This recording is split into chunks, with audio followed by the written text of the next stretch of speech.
Shalom, Mashbuka. Don't just stand there. Do something. You can tell from the title of this video, this message, what this will be about. Don't just stand there. Do something. The Most High is telling his people, don't stand there.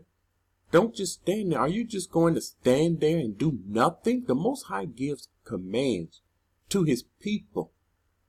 This command goes out to his people. And when this command is a command for you to move, that means don't stand still. It means you have to do something. And we're going to see examples in scripture where he sent out a command.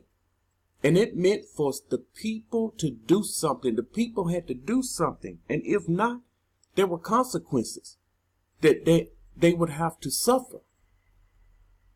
So do the Most High mean what he said? We don't believe, many people don't believe what comes out of his mouth. He didn't mean that. He meant something else. This is not what he's talking about. This thing is spiritual. We make up excuses. We make up things. You can't come out. You can't do this. You can't do that. When the Most High, Christians believe you can't keep all the commandments. Once again, that's a lie. The Most High wouldn't give his people something, command them to do something that is impossible for them to do.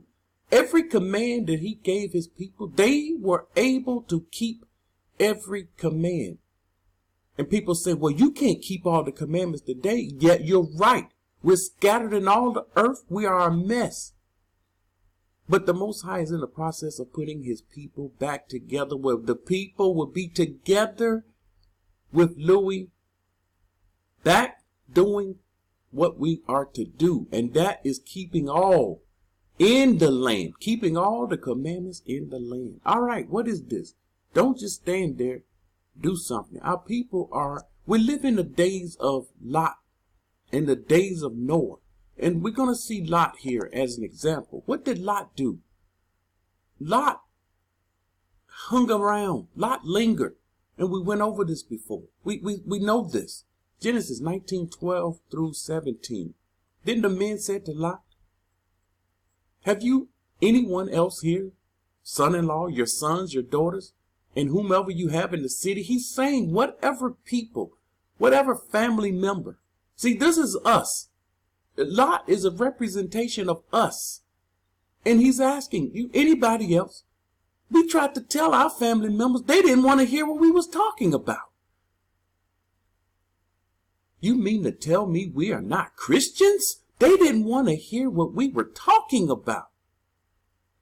So this is what happened with Lot. The same thing. Whomever you have in the city, take them out of this place. And once again, people read this. People know this isn't spiritual. No one says what happened with Lot, what happened with Noah. That was spiritual. But all of a sudden, here we go in this stupor, the stupor of state that we're in. They want to tell us what we go through, what we're dealing with is spiritual. But they had to deal with something physical. He says, take them out of this place.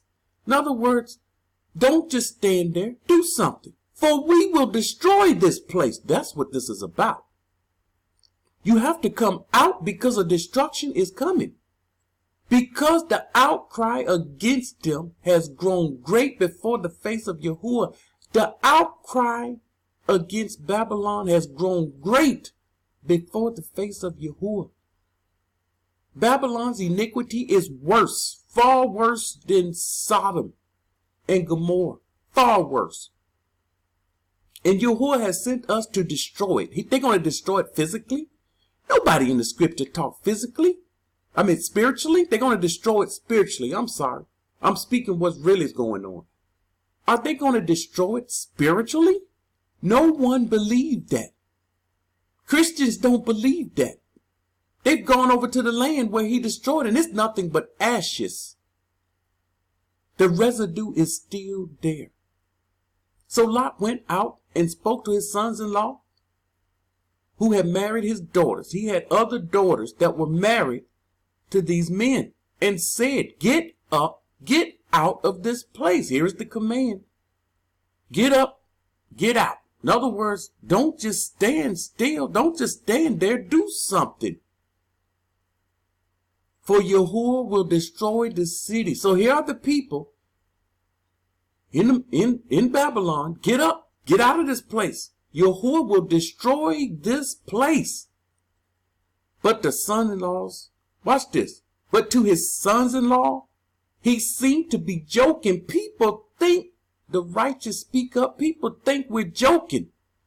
They take it for a joke. They take the Most High for a joke. But we'll soon find out it's no laughing matter. When the morning dawned, the Malaks urged Lot to hurry. Here are Malaks sent there for Lot. And I have a point here the Most High wants you to see. The Malaks came to get Lot and whoever else wanted to leave with him out of there before they destroyed. The word came forth, saying, arise, take your wife and your 2 daughters who are here, lest you be consumed in the punishment of the city. Sound like what we deal with today. We had to come out of her unless we partake of her iniquity and of her punishment. We're going to partake of her punishment. And while he lingered, here is Lot lingering, hanging around, staying around. The Malaks telling him, don't just stand there, do something. You got to hurry up and get out of here. But while he lingered, the men took hold of his hand, his wife's hand. You know, Lot had things. He had to figure out what I'm going to take, what I'm not going to take. What do I do here? Where to go? He lingered with questions. The men took his hand, his wife's hand, and the hand of his 2 daughters. Here are the unmarried daughters. And Yahuah, being kindful, favorable to him, they brought him out and set him outside the city. So it came to pass, when they had brought them outside, that he said, escape. He telling Lot and his family, escape for your life. And do not look behind you. Look at this. Nor stay anywhere in the plain. Escape to the mountain lest you be destroyed. Period. Point blank. Nothing spiritual. Nothing at all spiritual. But our people want to make what we do today spiritual. And so that means stand still and do nothing. So why is it? Here's the point. Why is it this Malak came and got Lot? Why didn't the Malaks come and get us and grab our hands? And why is it our people are still lingering in America? Why is it Malaks have not came and grabbed you by the hand like they did Lot and pull you out and say, you got to get up out of here? Although the Most High, there's people there the Most High love. Here is the answer. Deuteronomy 28 and 29. Do you believe the word that came out the mouth of the Most High? And you shall grope at noonday, as a blind man gropes in darkness. And you shall not prosper in your ways. You shall be only oppressed and plundered continually. And no one shall save you. This is the part we don't understand. And no one shall save you. You mean no one's coming to Babylon to save you? And no one shall save you. No one shall deliver you. Not even the Most High going to save you. If the Most High come, send them a lot, spaceships, rapture. If he do any of those things, he have saved you himself. He's not saving this way. We understand. The righteous understand how he saved his people, delivered his people from the land with only a command. That's it. So the Malaks are not coming to Babylon and grabbing anyone's hand and telling them, come on, you got to get up out of here and don't look back. That's another point. When we come out, we don't look back. There's nothing to go back for, nothing to go into her again for nothing. Our hands is to the plow. And if anyone looks back, we are not, Yahushua said, we're not worthy of the kingdom. And if you don't come out of her, all right, this is deep. If you don't come out of her, you are not worthy of the kingdom. You will go down with her. And you will end up in Shaul. My wife and I, we had this conversation a long time ago. And we was just afraid to even say it. But it's true. It's so. If you don't come out, you're going to partake of her iniquity. And you're going to partake of her plagues. And the destruction or the punishment that comes to her, you will partake of that also. So we see here, the Most High is saying, no one, I'm sorry to tell you this, no one shall save you. None. None will save you. This is his word. Numbers 16:41 through 45. We're going to see our people. Examples. Getting away from the wicked. On the next day, all the assembly of the children of Yasharal complained against Moshe and Aaron. They complained over and over. They murmured and they complained. They murmured and complained. They saw the miracles, the wonders. They saw the sea parting and they walking across dry ground. They saw this. They saw the army that was chasing them to get devoured.